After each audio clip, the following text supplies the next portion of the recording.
Hello everyone, welcome है आप सभी का आपके अपने ही चैनल तरु वाटिका में। ये स्पाइडर प्लांट आपको स्क्रीन पर दिख रहा है। आज इसी के बारे में चर्चा करेंगे, इसके हर फैक्ट के बारे में, हर इसकी जो इम्पोर्टेंट बातें हैं वो डिस्कस करेंगे। तो वीडियो के एंड तक बने रहिएगा। और कैसे इसकी प्रोपोगेशन होती है इजी मेथड में, और सोयल और वाटरिंग सब कुछ इसके बारे में बताया जाएगा। तो सबसे पहले हम सोयल लेते हैं। ये देखिए, सोयल वेल ड्रेन होनी चाहिए, और वेल ड्रेन होने के लिए आप गार्डन सोयल लीजिए और बराबर वो 40% खाद लीजिए, कोई भी जो आपके पास हो, और 20% आप कोकोपीट या जमुना सैंड, या रूरल एरिया में रहते हैं तो राइस हस्क ले सकते हैं। जितना आप राइस हस्क लेंगे वेल ड्रेन सोयल उतनी ही अच्छी बनेगी। और वेल ड्रेन सॉइल के लिए अब देखिए, ये जो आपने ये देखिए, अगर आपका अच्छे से ग्रोथ करता है ना प्लांट, तो ऐसे आपके प्लांट में से ब्लूमिंग होने भी शुरू हो जाती है। ये मेरे काफ़ी प्लांट में ब्लूमिंग हो रही है। 2 बास्केट में है ये प्लांट, और दोनों में ऐसे ब्लूमिंग हो रही है, और उसके एंड पर छोटा सा प्लांट भी, बेबी प्लांट भी निकला हुआ है। प्रोपोगेशन की बात करें तो आप, अगर आप डरते हैं उसमें से साइड में से प्लांट लेकर रूट डिवीजन से लगाना, तो आप ऐसे भी बराबर में पोट रख कर उसमें ऐसे प्लांट ग्रो कर सकते हैं। छोटा सा इसका बेबी प्लांट है, उसको आप ऐसे साइडों में से मिट्टी में दबा दीजिए, और छोटी छोटी रूट्स निकली होती हैं सॉफ्ट, वो अच्छे से उसकी ग्रोथ होनी शुरू हो जाएगी, तो ये लग जाएगा। और इसी तरह ही अगर आप साइड में से रूट डिवीजन से निकालना चाहते हैं, तो भी आप ऐसे करके प्लांट को मल्टीप्लाई कर सकते हैं। ये मैंने रूट डिवीजन से 2 बास्केट बनाई हुई हैं, पहले एक थी, और ये देखिए, ये दूसरी में भी अच्छी ग्रोथ है। छोटे छोटे बेबी प्लांट निकले हुए हैं, ये देखिए निकला हुआ है ना। ऐसे ही आप इसको यहाँ से जब जड़ पकड़ लेगा वो मिट्टी में, जो भी मैंने आपको दिखाया था, तो आप साइड में से उसको कट कर दीजिए, वो इंडिपेंडेंट हो जाएगा बिल्कुल प्लांट आपका। तो आपका ऐसे बेबी प्लांट अलग से ग्रोथ होना शुरू हो जाएगा, और मेन प्लांट से भी इसको फूड मिलता रहेगा जब तक आप कटिंग नहीं करते। तो इस तरह से जब ये मिट्टी में अपनी रूट जमा ले, तब आप इसको साइड में से कट कर सकते हैं स्टेम को, और उसको अकेले डेवलप होने के लिए छोड़ सकते हैं।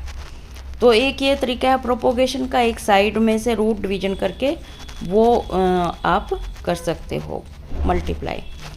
और फर्टिलाइज़र की बात करें तो फर्टिलाइज़र मेन तो हर प्लांट में, अब ये देखिए परमानेंट प्लांट है आपका, तो इसमें सितंबर में डाल सकते हैं अच्छी गोबर खाद, या फिर वर्मी कंपोस्ट जो आपके पास है, और फिर उसके बाद आप फरवरी में डाल सकते हैं। तो उसके बाद सॉलिड खाद आप बीच में नहीं डाल सकते, और अगर ज़्यादा खाद डालोगे तो भी प्लांट बर्न होना शुरू हो जाता है, क्योंकि अब एक तो गर्मी के दिन आएंगे, एक आपके प्लांट में ओवर फर्टिलाइजिंग होगी, तो प्लांट आपका बर्न होना शुरू हो जाएगा।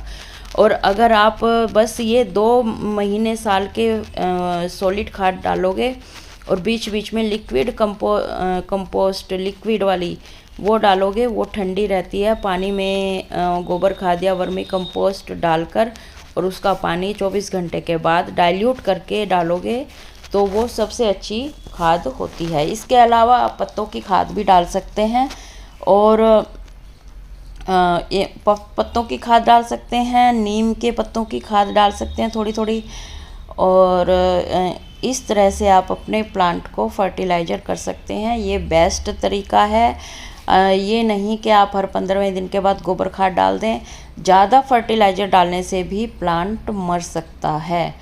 और वाटरिंग की बात करें तो वाटरिंग आप जब सबसे अच्छा फंडा यही है कि आप उसमें फिंगर डालकर देखें सोइल में, अगर आपकी फिंगर को मॉइस्चर फील हो रहा है, तो आप उसमें पानी ना डालें।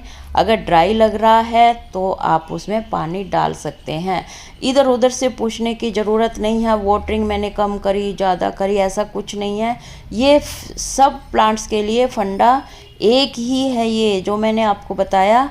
इस तरह से आप कैक्टस में भी चेक कर सकते हैं, ऐसे प्लांट में भी चेक कर सकते हैं इस तरीके से, और पानी डाल सकते हैं अपनी समझ-बूझ से।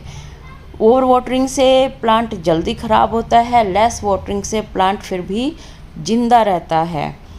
और ये अब बात करें कि आपने पोट कैसा लेना है, कितनी मिट्टी में ये ग्रो कर जाता है। इस प्लांट के लिए बहुत बड़े पोट की ज़रूरत नहीं है, बास्केट का प्लांट है। अदरवाइज छोटा पोट आप लेते हैं तो उसमें भी ये अच्छे से ग्रो कर जाता है। इसको ज़्यादा डीप इसकी रूट्स नहीं जाती हैं। तो इस तरह से आप इसको कम से कम सॉइल में भी ग्रो कर सकते हैं, कहने का मतलब ये है। फिर इसको रखें कहाँ पर, लोकेशन की बात आती है, क्योंकि बहुत ज़्यादा अगर धूप में आप इसको रखते हैं पूरे दिन की सनलाइट में, तो आगे आगे जब 50 के क्रॉस टेम्परेचर होगा, 45 के क्रॉस, तो आप जो इन पत्तों के जो कॉर्नर हैं वो ब्राउन होना शुरू हो जाएंगे। इसलिए ऐसी जगह पर रखें जहाँ पर बहुत ज़्यादा धूप भी ना आती हो और छाया भी इतनी भी नहीं हो, छाया कि पूरा टाइम छाया ही रहे। 2-4 घंटे की धूप में ही अच्छा ग्रो करता है। तो मेरे गार्डन में सभी को ही पता है धूप कम आती है, तो ये जो इस टाइम की धूप है, अभी तो खैर बारिश आ रही है तो धूप इतनी तेज़ है भी नहीं है, टेम्परेचर डाउन है, तो ये बहुत अच्छा चल रहा है। अदरवाइज़ टेरेस पर भी ये मैं ऐसी जगह पर रखती थी इसको जहाँ पर पूरे दिन की धूप ना हो। तो इतने जो मैंने केयर टिप्स आपको बताए हैं मेरे ख्याल में काफ़ी होंगे स्पाइडर प्लांट के लिए। नेक्स्ट टाइम नेक्स्ट टॉपिक के लिए फिर से मिलते हैं। Goodbye, take care.